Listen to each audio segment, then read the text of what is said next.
Welcome to Protagonist Pub. My name is Tammy, and this is where characters gather.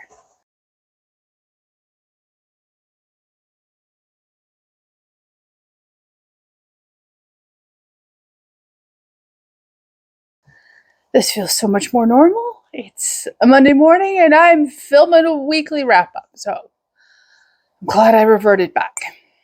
Little housekeeping first. Last week I hit 200 subscribers, and I am humbled. I started this YouTube channel with Dave's encouragement, and I didn't expect anyone other than my husband to subscribe. I never expected,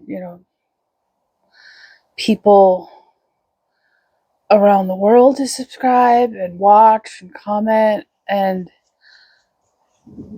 you have proven me wrong, and you have just made the past year an amazing one for me.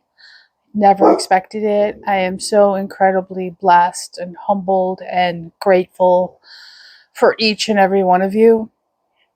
It is truly amazing that when the internet is used for good rather than division, divisiveness, how the world expands and communities grow and build and form and new friendships are forged, and it's been a blessing, and I appreciate each and every one of you, and I hope you continue to find new things to read and join book club and just love all things books. So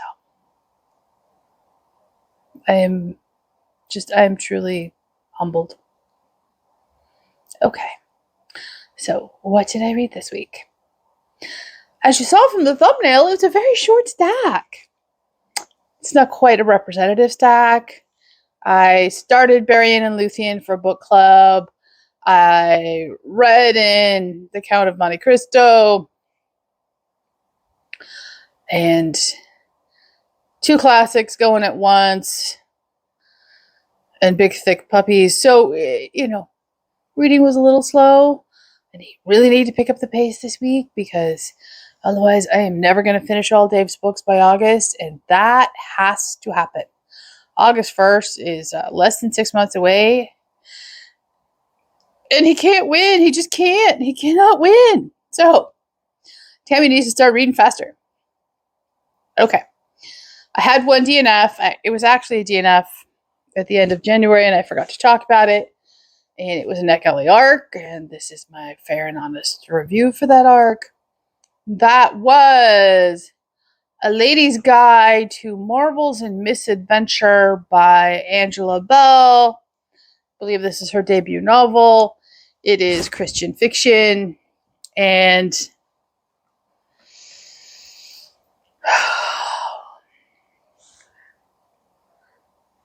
it starts off really strong. It is, best way to describe it, it's alternate history, steampunky in nature, and the writing style is very modern and contemporary, even though the setting is what I guess would be the equivalent of Victorian London. So it started off strong. I was charmed. That charm quickly just fled for me. Our main character is a very manipulative, controlling, mean girl. And something happened in her recent past. It isn't really explained. She has a broken engagement. Her fiance then tries to slander her family's name, and every decision she makes is based off that, and every decision she makes, while in theory is to protect her family, she wants to control all of their behavior to the minute level of detail, and it's just, I couldn't do it. I DNF'd 50, 60 pages in. I tried, I really did, and there was just no, there was just no joy in that woman, and there was no, she didn't even like animals, for heaven's sakes. And if you know me, we all know I have dogs and a bird, and I have chickens in my backyard, and, don't come between me and, my furry little critters. And I DNF'd it. I'm sorry. I know a bunch of people have loved it. I know a bunch of you are attempting to read it here shortly, but I couldn't do it. There's too much on my plate to read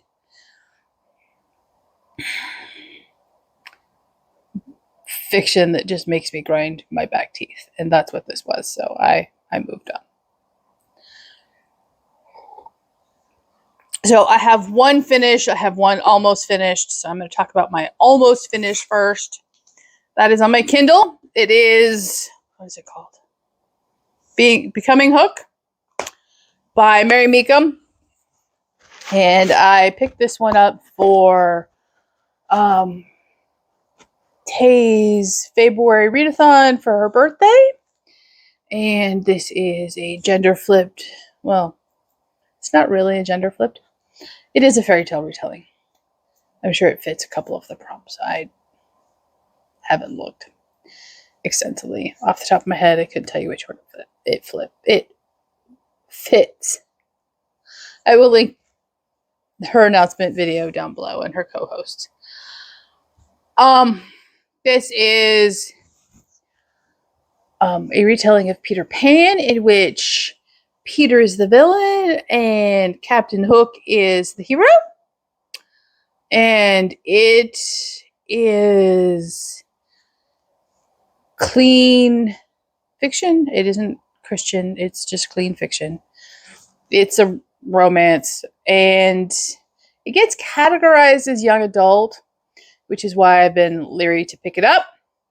However, it isn't reading young adult, which is a very big boon for me because I was very concerned. I don't generally do well with the young adult stuff. And this is a very nuanced and good read. I am about 75% of the way through. I will finish it today, so talking about it today. And I really am enjoying this telling of Peter Pan. And okay, I don't necessarily like the romance between Tinkerbell and Hook, but that's always going to be subjective, if you like a romance or not. And this one just isn't working for me, but that's okay. The tension between tribes of pixies and the mermaids were fascinating, and the crocodile is fascinating, and Peter Pan is truly just villainous. I am enjoying this. I know the second book in the Tale Legends of Neverland, I believe is the series name, is releasing soon or has just released, and that is Hunting Sirens. And I will probably pick it up at some point because this has been such an enjoyable read. And I'm impressed. I'm very impressed. Okay. So, what is the one book I truly finished last week? That would be When the Day Comes by Gabrielle Meyer. It is the first book in the Timeless series. And thank you for Bethany House for, putting the series number on the spine. I know a lot of you have read this. I know a lot of you love this series. I know it was Amanda's #1 book for 2023. So, as you know, I've been very hesitant to pick this up. The Outlander comparisons were one of my hesitations. And it had gotten so much hype over the last 6 months, 8 months, that I was concerned. You know how some books get so much hype and you don't know if it's hype because it's truly a terrific read, or if it's hyped because once the hype train starts for a book, it becomes a juggernaut and it's left the station and nothing can reel it back in. So, I did read it. I have some thoughts. I have some thoughts. So, it is Christian science fiction because of the time travel.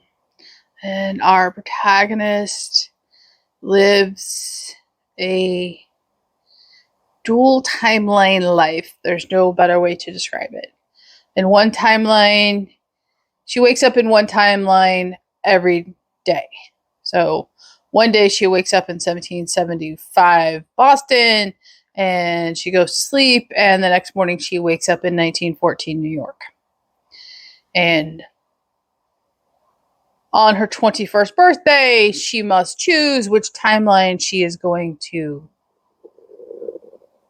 live the rest of her life. And in the timeline she does not choose, her body naturally dies, and her friends and family mourn her in the time she does not choose. So, okay, that's the setup.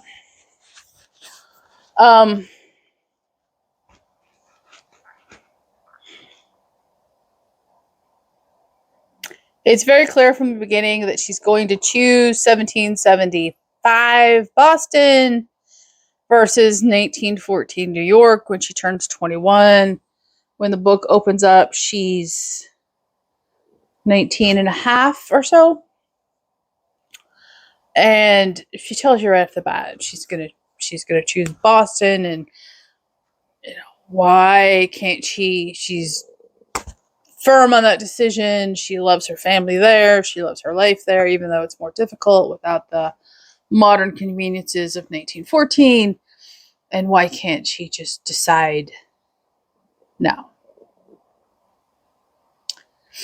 So that's not giving anything away. Her mother in 1914. So her life in 1914 is very different than her life in 1775. In 1914, she is born to a very wealthy family. She lives a life of comfort. She has servants and all the modern conveniences. In 1775, she works in her family printing shop, and they are probably what we would consider middle class today. Not that was, So she has very different life experiences. One, she has to work very hard, and one, everything is just really handed to on her platter. She loves her mother and sisters in 1775. In 1914, her mother is a very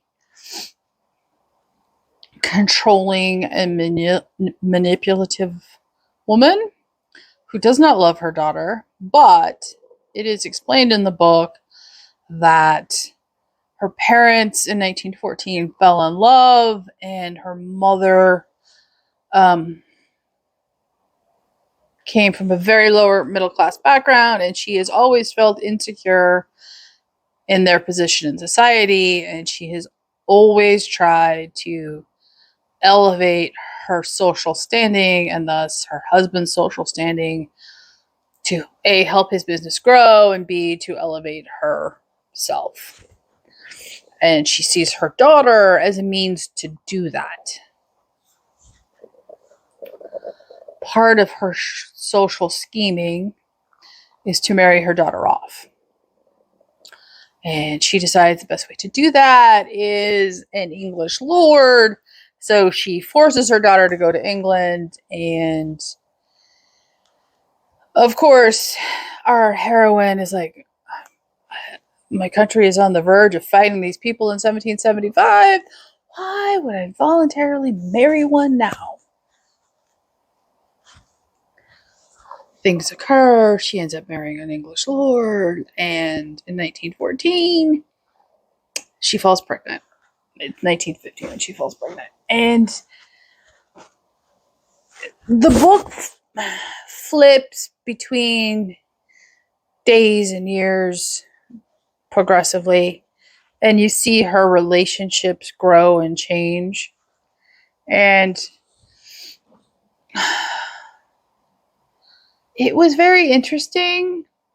However, I saw the plot twist coming at the very end, very early on. A side character is introduced that serve no other point than to set up the twist at the end. It was very clear that there was something anomalous about this side character because he appears, they have a brief conversation, and then he disappears off the pages of the book until the very end.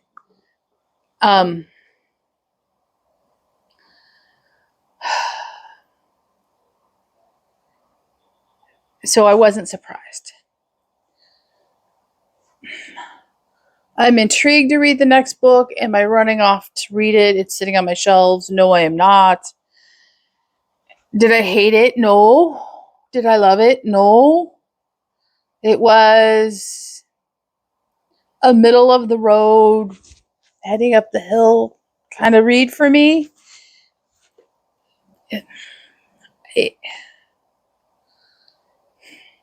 I don't understand the Outland comparisons other than the time travel, but there are much better time travel books than Outlander to begin with. So I don't think the Outlander comparison works.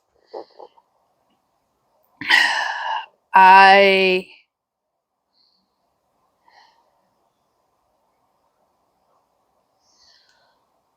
didn't hate it, but it didn't fill my heart with just joy and read, and it didn't make me think.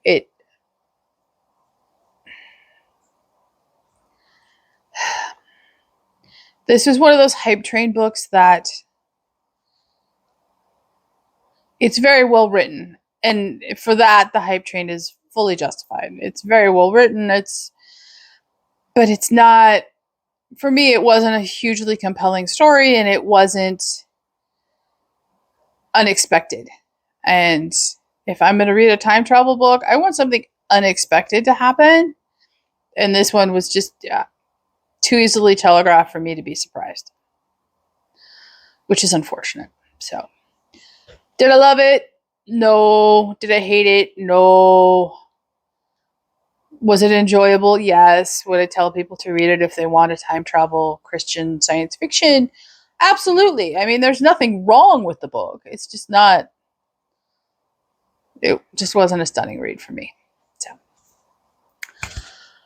So what am I going to read?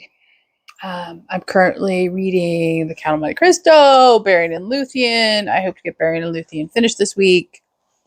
A library hold came in for me this morning. I have the audiobook of A Soul is as Cold as Frost, and the author's name just escaped me.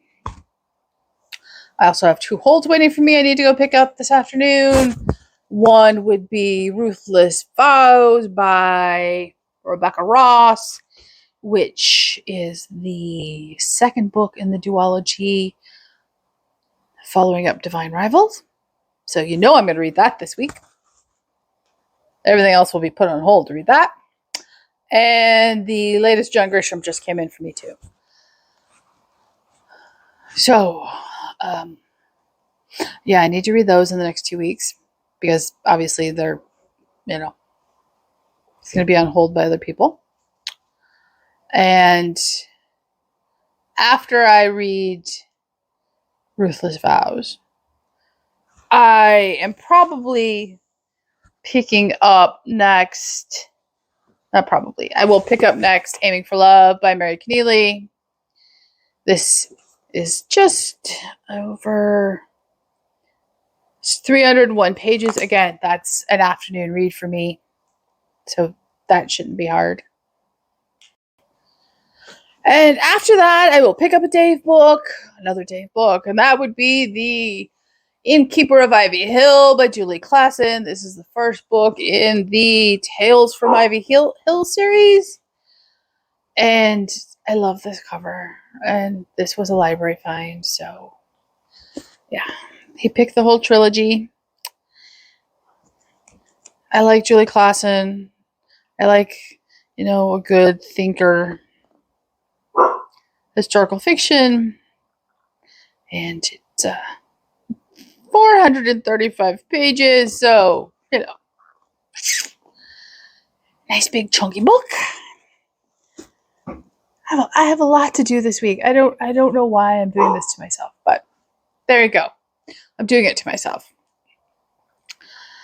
And I need to read a book with a mode of transport on the cover for Katie's reading challenge. And I figured it out this weekend. And it is actually buried in Luthien. There is a horse on the cover. And I'm sorry, a horse is a mode of transport. So I am counting that one. And I also need to read something I would pack because I DNF'd my January choice. And yeah. I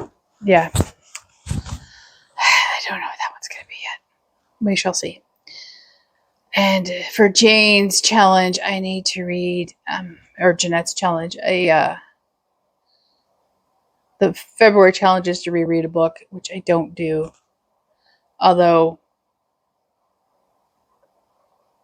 I might. I don't know what I'm going to do for Jeanette's challenge yet. I need to decide this week. So, it'll be a busy week. I have a lot to do this week. Going to the library, which will undoubtedly, give me new books to read that I haven't read before. Like I want to pick up the next book in the Mayfield Family series by Josie S. Kilpack. So,